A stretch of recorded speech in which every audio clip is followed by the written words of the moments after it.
দর্শক আমন্ত্রণ সময় টিভি ডিজিটালের নিয়মিত আয়োজন ফেসবুক লাইভে আপনাদের সাথে আছি আমি আতাউর কাউসার। আমাদের এই ফেসবুক লাইভের মাধ্যমে আমরা প্রতিদিন কোনো না কোনো একটি ঘটনার বিস্তারিত বিশ্লেষণ আপনাদের কাছে তুলে ধরি। এর মাধ্যমে আমরা আপনাদেরকে সচেতন করতে চাই। এর মাঝখানে আপনাদের আমরা কোনো একটি প্রতিবেদনের বা কোনো একটি ঘটনার পূর্ণাঙ্গ চিত্র জানাতে চাই। ঘটনার পেছনের কোনো ঘটনা থাকলে তাও তুলে ধরতে চাই আপনাদের সামনে। বাংলাদেশিদের যারা সামাজিকভাবে এই জিনিসগুলো সম্পর্কে খুবই ওয়াকিবহাল এবং অপছন্দ করেন, তাদের প্রত্যেকের জন্যই অত্যন্ত বিব্রতকর একটি বিষয়, তা হলো পর্নোগ্রাফি। এই পর্নোগ্রাফি নিয়ে বিভিন্ন সময় বহু ধরপাকড় হয়েছে এবং প্রতিনিয়তই বিভিন্ন সময় ধরপাকড় চলছে বাংলাদেশে। তবে তা বাংলাদেশের ভেতরে বাংলাদেশের মানুষই সেই বিষয়গুলো সম্পর্কে জানতো। তবে এবার বাংলাদেশের নাম আন্তর্জাতিকভাবেও ছড়িয়েছে এবং এই যে অপকর্মটি, সে অপকর্মটি বাংলাদেশে বসেই করেছেন দুজন, একজন পুরুষ এবং একজন মহিলা, এবং তারা আন্তর্জাতিকভাবে পর্ন সাইটে তাদের যে ভিডিওগুলো সেগুলো নিয়মিতভাবে আপলোড করতেন এবং 2024 সাল থেকে এ ধরনের কাজ তারা করে এসছেন। সম্প্রতি তাদের এই কর্মকাণ্ডগুলোর বিষয়ে একটি অনলাইন গণমাধ্যমে বিষয়টি নিয়ে প্রতিবেদন প্রচার হয়, যার প্রেক্ষিতে আইনশৃঙ্খলা রক্ষাকারী বাহিনী নড়ে চড়ে বসে এবং তাদের বিষয়ে খোঁজখবর নেওয়া শুরু করে এবং গত রাতে ভোর রাতের দিকে তাদেরকে বান্দরবন শহরের একটি জায়গা থেকে তাদেরকে গ্রেফতার করা হয় এবং বাংলাদেশের অপরাধ তদন্ত বিভাগ অর্থাৎ সিআইডি তাদেরকে গ্রেফতার করেছে এবং সে বিষয়ে আজকে তারা একটা সংবাদ সম্মেলনও করেছে। সেই সংবাদ সম্মেলন নিয়ে এবং তাদের বিষয়ে যতটুকু জানা গেছে তা নিয়ে আমার একটি প্রতিবেদন আজ সময় টিভিতে প্রচারিত হয়েছে। আমরা সেই প্রতিবেদনটি দেখতে চাই। সে প্রতিবেদনের পরে আমি এর বিশ্লেষণ করব। আজিম ও বৃষ্টি দুজনের কেউই পার হতে পারেননি প্রাথমিকের গণ্ডি। হতদরিদ্র পরিবার থেকে উঠে আসা এ দুজন 2024 থেকে তৈরি করা শুরু করেন পর্ন ভিডিও আর আপলোড করতে থাকেন আন্তর্জাতিক বিভিন্ন পর্ন সাইটে। বিভিন্ন পর্ন সাইটে বাংলাদেশের টপ মডেল এবং বৈশ্বিকভাবে অষ্টম র্যাঙ্কিংয়ে থাকা পর্ন স্টার হিসেবে পরিচয় দিয়ে থাকেন বৃষ্টি। সোমবার তাদেরকে বান্দরবান থেকে গ্রেফতার করে পুলিশের অপরাধ তদন্ত বিভাগ। বাংলাদেশের দুজন নাগরিক যাদের সিআইডি বলছে নানা প্রলোভনে তরুণ তরুণীদের পর্ন জগতে আনতে উদ্বুদ্ধ করেন আজিম ও বৃষ্টি। সিআইডির এলআইসি এবং সাইবার পুলিশ সেন্টারে যৌথভাবে এই অভিযানটা পরিচালনা করে আমাদের নৈতিক মূল্যবোধের প্রতি আঘাত এবং আমাদেরকে ইন্টারন্যাশনাল সোসাইটিতে ডাউনগ্রেড করছে। তারা পর্নোগ্রাফি প্রস্তুত, পরিবহন এবং কেনাবেচা, ট্রান্সমিট এবং এই কাজে অন্যদেরকে উদ্বুদ্ধ করার অপরাধে তাদেরকে গ্রেপ্তার করা হয়েছে। নিষিদ্ধ কর্মকাণ্ডের মাধ্যমে আয় করা অর্থ জব্দে ব্যবস্থা নিচ্ছে সিআইডি। তারা এই পর্নোগ্রাফির মাধ্যমে লব্ধ টাকা আমাদের মেইন স্ট্রিম ইকোনমিতে নিয়ে আসছে, অ্যাজ ইফ যে এখন এই টাকার মালিক তারা ভ্যালিড ওয়েতে ইনকাম করছে এরকম মনে হচ্ছে, কিন্তু আসলে এটা লিঙ্ক হচ্ছে ওই যে পর্নোগ্রাফি। তো ডেফিনেটলি মানি লন্ডারিং আইনে তাদের বিরুদ্ধে ব্যবস্থা নেওয়ার জন্য আমরা চেষ্টা করব। কর্মকর্তারা জানান পর্ন জগতে পা দেয়া অন্যদেরও আইনের আওতায় আনার চেষ্টা চলছে। আইডেন্টিফাই করা এবং তাদেরকে আইনের আওতায় নিয়ে আসা। আতাউর কাউসার, সময় সংবাদ, ঢাকা। দর্শক যেমনটি দেখছিলেন প্রতিবেদনটি, এই প্রতিবেদনে যে দুজনের কথা বলা হয়েছে, অর্থাৎ যে দুজনকে আজ সিআইডি গ্রেফতার করেছে, তাদের পরিচয় ইতিমধ্যে আপনারা জেনেছেন। তাদের নাম জানানো হয়েছে, একজনের নাম বৃষ্টি এবং একজনের নাম আজিম। এখানে আজিম নামের যে ব্যক্তি, তার বাড়ি চট্টগ্রামের আনোয়ারায়। তার বাবা পেশায় ছিলেন রিক্সা চালক এবং বৃষ্টির বাবা তিনি পেশায় ব্যবসায়ী থাকলে তারা কিন্তু বৃষ্টির সাথে বেশ কিছু সময় আগেই তাদের যে সম্পর্ক, সেই সম্পর্ক তারা ছিন্ন করেছেন। বৃষ্টির বাবা গণমাধ্যমের কাছে ইতিমধ্যেই জানিয়েছেন যে তিনি তার মেয়েকে ত্যায্য করেছেন। তার মেয়ে ইতিপূর্বে তাকে বিয়ে দেওয়া হয়েছিল, কিন্তু আজকে থেকে বছর 3-4 আগে সেই বৃষ্টি সেই সম্পর্ক থেকে কাউকে কোনো কিছু না বলেই পালিয়ে যায় এবং ধারণা করা হচ্ছে তারপরেই কোনো একটি সময় বা তার আগে থেকেই চলতে থাকা কোনো একটি সম্পর্কের জেরেই তিনি সেখান থেকে পালিয়েছিলেন এবং পরবর্তীতে আজিমের সাথে মিলে 2024 থেকে এ ধরনের ভিডিও তারা বানানো শুরু করেন এবং আন্তর্জাতিক যে পর্ন সাইটগুলো আছে সেই পর্ন সাইটগুলোতে তারা সেই ভিডিওগুলো আপলোড করা শুরু করেন। এবং অত্যন্ত উদ্বেগজনক যে বিষয় সেটি হচ্ছে এই পর্ন সাইটগুলোতে ভিডিও আপলোড করার মাধ্যমে তারা কিন্তু বেশ ভালোই টাকা কামাচ্ছেন বা টাকা কামাচ্ছিলেন। যে ভিডিওগুলো তারা আপলোড করতেন সেই ভিডিওগুলো আপলোড করার পাশাপাশি বাংলাদেশের যে বিভিন্ন মানুষকে তারা উদ্বুদ্ধ করার চেষ্টা করছিলেন যে তারাও যেন এ ধরনের পর্ন ভিডিও বানায় বা এই যে অন্ধকার জগৎ, এই অন্ধকার জগতে যেন তারা প্রবেশ করে।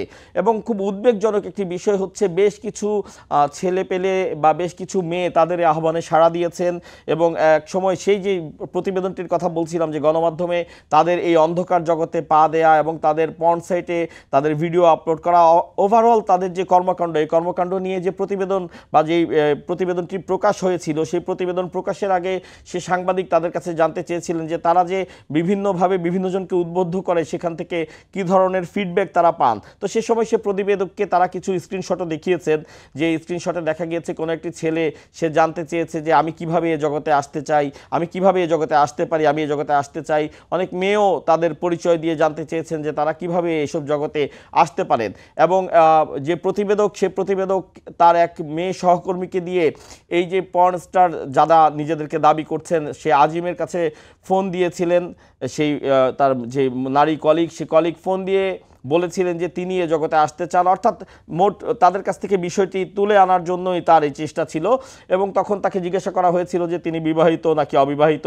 তিনি বলছিলেন যে তিনি অবিবাহিত। তখন তাকে বলা হয়েছিল যে তাকে সব কিছু বুঝিয়ে দেওয়া হবে, তিনি এই জগতে যদি তিনি পা রাখেন তাহলে বেশ ভালো পরিমাণ অর্থ তিনি উপার্জন করতে পারবেন। এবং বিভিন্ন সময় তারা তাদের যেই পেজগুলো আছে, সেই পেজগুলো থেকে যে পরিমাণ অর্থ উপার্জন করত, সেই ওই অর্থের একটি স্ক্রিনশট, অর্থাৎ সেই পেজের স্ক্রিনশট বা যেখানে মনিটারি স্টেটমেন্টটি আছে, সেই স্টেটমেন্টের স্ক্রিনশট তারা ফেসবুকে খুব কৌশলে সেটি প্রকাশ করত এবং এর মাধ্যমে তারা বোঝানোর চেষ্টা করত যে এই যে অন্ধকার জগতে, এই অন্ধকার জগতে কী পরিমাণ অর্থের হাতছানি রয়েছে, যা দেখে অনেকেই কিন্তু এই জগতে পা রাখতেন। তো এক্ষেত্রে যে বিষয়টি শুরুতেই বলা হয়েছিল যে নৈতিক মূল্যবোধের একটি চরম অবক্ষয় এবং বাংলাদেশের সমাজের সাথে যেটি একেবারেই বেমানান, এই বেমানান কাজটি, এই মারাত্মক অপরাধের কাজটি, নিন্দনীয় কাজটি তারা করে গেছেন বছরের পর বছর। এবং তারা কিন্তু আইন শৃঙ্খলা রক্ষাকারী বাহিনীর ধরাছোঁয়ার একেবারেই বাইরে ছিলেন,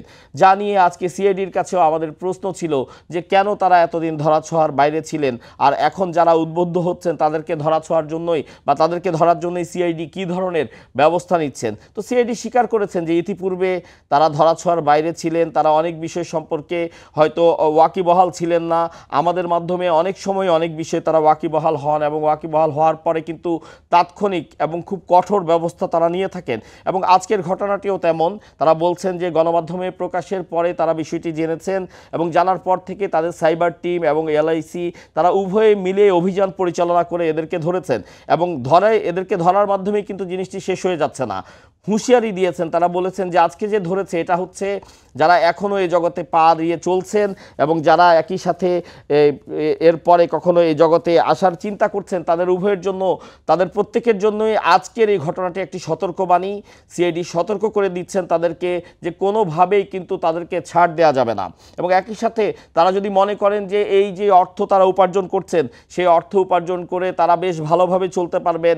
অনেকেই মনে করেন যে আমরা না হলে হয়তো কিছু অর্থ উপার্জন করলাম, পরবর্তীতে জেল জরিমানা আমাদের যাই হোক না কেন, জেল থেকে বেরিয়ে তো আমরা আবার একটি ভালো জীবনযাপন করতে পারবো। কিন্তু সিআইডি বলছে না, সেই সুযোগটিও তারা আর দিবেন না। যেহেতু একটি নিষিদ্ধ কাজের মাধ্যমে অর্থ উপার্জিত হচ্ছে, সেই অর্থটিও অবশ্যই তার মাধ্যমে, অর্থাৎ সেটিকেও অবৈধ উপার্জন হিসেবেই বিবেচনা করা হবে। মানি লন্ডারিংয়ের আইনে তাদের বিচারের জন্য তারা মামলা সাজাবেন এবং একই সাথে বলছেন যে তাদের উপার্জিত অর্থ যাতে বাজেয়াপ্ত করা হয় সেজন্য যা যা কিছু করার তার প্রত্যেকটি তারা করবেন। অর্থাৎ এর মাধ্যমে তারা হুঁশিয়ারি দিচ্ছেন যে এই যে অন্ধকার জগৎ, এই অন্ধকার জগতে অর্থের নানা হাতছানি থাকলেও কেউ যেন এই গড্ডালিকায় প্রবাহিত না হয়, তার ব্যাপারে তাদের হুঁশিয়ারি রয়েছে। তারা বলছেন যে কোনোভাবেই কিন্তু তাদেরকে ছাড় দেওয়া হবে না।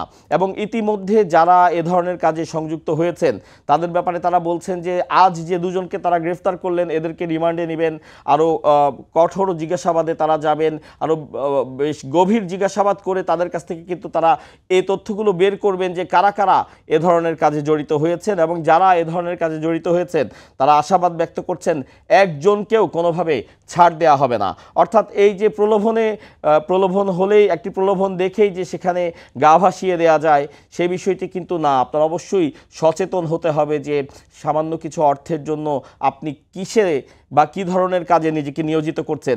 এবং এই যে সামাজিক অবক্ষয়ের পাশাপাশি সামাজিক মান মর্যাদার বিষয়টিও বলতে চাই যে এই যে আজিমের কথা আমরা বলছিলাম, আজিমের বাড়ি চট্টগ্রামের আনোয়ারায়, তার গ্রামে যখন সেই প্রতিবেদক গিয়েছিলেন তার খোঁজ নিতে, তখন গ্রামের এমন একজন ব্যক্তিও পাওয়া যায়নি যে এই বিষয়টি নিয়ে লজ্জিত হননি এবং বলছেন যে সে আমাদের এই গ্রামের জন্য একটি অত্যন্ত লজ্জার একটি বিষয় হয়ে দাঁড়িয়েছে, যে ধরনের কাজে সে নিজেকে জড়িয়েছে কোনোভাবেই আমরা আসলে তাকে আমাদের গ্রামের ছেলে হিসেবে পরিচয় দিতে আর স্বাচ্ছন্দ্য বোধ করি না।